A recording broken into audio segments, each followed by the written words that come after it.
What is good, Tesla family? It's Ray J back with another video. And in this, I wanted to break down something with the Tesla SPY and a couple of other tickers. I'm also going to break down some very important tweets from Elon Musk himself involving Tesla and the plan that he is working on. Before I break down most information, before I talk about Elon Musk's very important tweets and what's happening with Tesla moving forward, let me just mention a couple of things.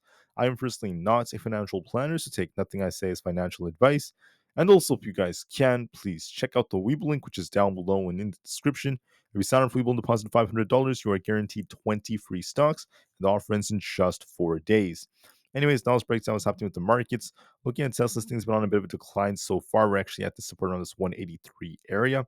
If we do lose the support right here, I'll be looking at 180.88, our 200 EMA as the next support. We'll have to see if Tesla bounces off of that or not. But overall, there's some weakness on Tesla stock. I did mention to everyone I'm expecting a little bit of a pullback, at least temporarily, as we're kind of cooling off our indicators and just kind of like refreshing the chart. But the question is, what's happening with Elon Musk? We'll talk about that first before I break down these charts. So Elon Musk has come out and he's tweeted yesterday that he's working on the Tesla Masterplan 4. It's going to be absolutely epic. So I can't wait to see what he ends up announcing for this. This got 50 million views already, which is absolutely insane. And we're seeing a lot of attention about this because this means a lot for Tesla.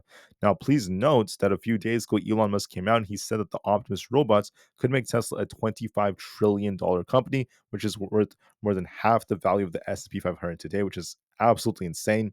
So Musk is known for being very ambitious. He's very, very good at setting these goals. His deadlines are not always correct because he tends to be, and he even admit this, that he tends to be overly optimistic sometimes.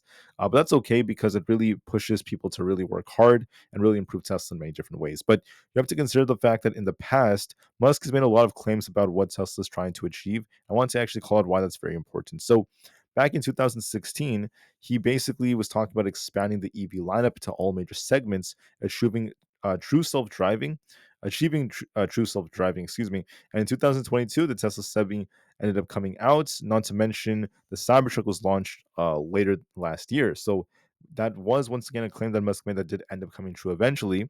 He also mentioned that although Tesla does not have a fully autonomous vehicle yet, they're getting much closer with all these big updates. Even Elon Musk was talking about this right over here about how there's meaningful improvements to 12.4.2, which is the next FSD update.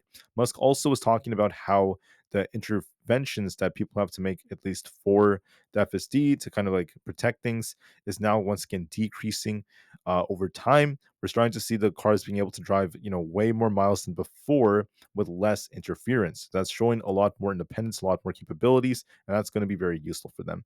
We're also going to be looking at some other plans right over here. Musk is going to kind of like outline a lot of goals for adding renewable energy to the existing grid and a bunch of other things like that. So now Musk is kind of like talking about how we're going to be looking for mass production of the Cybertruck very, very soon, and also some other very, very big improvements, such as Tesla kind of like continuing to increase their overall fleets of EVs, not to mention new models that could be coming out, and then what Tesla's going to be doing to help improve not only the company but also the environment. So that's very important for Tesla's fundamentals. And a lot of what Musk will talk about in the next master plan is going to be very bullish, in my personal opinion, as Tesla is continuing to not only grow but develop FSD and autonomous driving technology. So it's very, very bullish news for me. I can't wait to see what Musk ends up announcing the next master plan, and it's going to, in my opinion, lead to trillions of dollars being added to Tesla's overall valuation. So that's very, very bullish. Like I said earlier, he was talking about the new improvements being made to the FSD, and Tesla is slowly getting closer and closer and closer to essentially unveiling the next autonomous vehicles, which are going to completely transform the world. I think that's going to be very huge. Musk also reposted two important tweets about how Powerwall 3 is now available in Germany and also in the UK. So very, very nice expansion for Tesla Energy. Nice, growth is coming. I can't wait to see what else the future holds. Anyways, that is it, at least for my part, about Elon Musk's tweets. Very exciting stuff, guys. He's very engaged and he's a lot more incentivized to work harder for Tesla with these new pay packages. I'm seeing weakness in the market and also Tesla just a little bit for now. So we could see Tesla dip a bit lower towards this 200 EMA. However, despite that potentially happening very soon, I just want to call out that it's not the end of the world, because when you zoom out like this, you could see that it's not really too bad. Because if you look at the chart like this, we still have a nice double bottom like structure. Tesla could dip a bit towards, once again, the lower 180s, all the way down towards our 20 EMA or so, but we could still get a nice bounce because the trend is still here. We also have a nice little uptrend right here. We had this low right here around 167, came up, made a higher low from right here. We did push to lower high, but we'll have to see if we could establish a higher low. If we do establish a higher low, we could still try to rebound and continue to push. And then when you zoom out even even more, excuse me, you guys can see Tesla still has this nice inverse head and shoulders. So it could still be pushing to the 200s very soon, but temporarily, and this is what I talked about in my video earlier today, that yes, Tesla could drop, but then it's going to likely explode later. We could still see a big explosive move to the upside later on. We could still get to the 200s. We're just getting a temporary dip for now, and that's something else that's worth noting. Now, how about for SPY? I just want to call it SPY. So SPY is showing some signs of, I wouldn't necessarily say like weakness. It's not really weak or anything like that, but it's more like the resistance is getting very, very tough around this 548 area, and we haven't been able to really crack through it. We actually had like a little rejection here, kind of like a double top that's kind of forming, but I wouldn't necessarily say SPY is weak. So we're still holding this support between 546 points, about 547, this 547 range. We'll have to see how well we hold this. If we do lose this, I'll be looking at 546 as critical support near our hourly 20 EMA right over here. So I'll be watching this very carefully. We're still kind of range bound on SPY, still shuffling a lot. So a lot of sideways price action, but I am seeing that resistance is getting tougher for it. And we'll be watching very carefully to see if we can try to crack resistance or not. But so far, it's kind of range bound. It's been struggling to break that resistance. Nvidia is no different. I did warn everyone that, and this is what I've been saying since like last week, that as we get closer to the low 130s, things are going to get tougher for Nvidia, and that's what's happening. We pushed up to the high right here, the all-time high, but now Nvidia is still shuffling in the low 130s. If we lose 132.6, I'll be looking for a dip to 131.5. If we break past 133.7, we could be pushing up to 134.5. But overall, regardless of if we push more or not, just know that resistance is getting tougher, so you have to be very, very careful. For Bitcoin, we're just kind of shuffling around 65,000. If we were to lose this, I'd be looking for 64,000 flat. If we break through this and continue to hold, I'll be looking for a retest of 65,500. Otherwise, we're still kind of range bound right now. We're still range bound on Bitcoin, so we have to give this a little bit more time. For the triple Q, the QQQ has support around, let me just double check this, 484. That's actually where we're trying to hold up. If we lose this, we'll be dipping all the way down to 482.5. We're still holding decently, but let me just make it very clear that for resistance, make sure you watch 485 to see how well we hold that or not.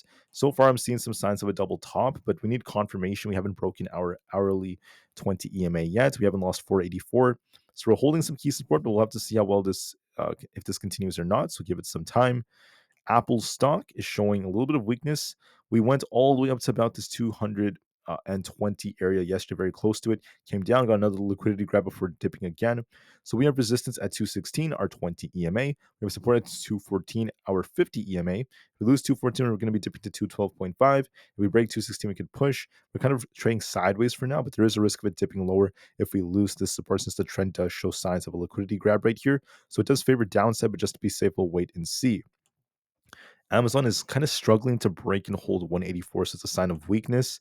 If we break past 184, we could be pushing for 186. If we fail to do so, there could be a dip coming all the way down towards 181. So just be careful on Amazon.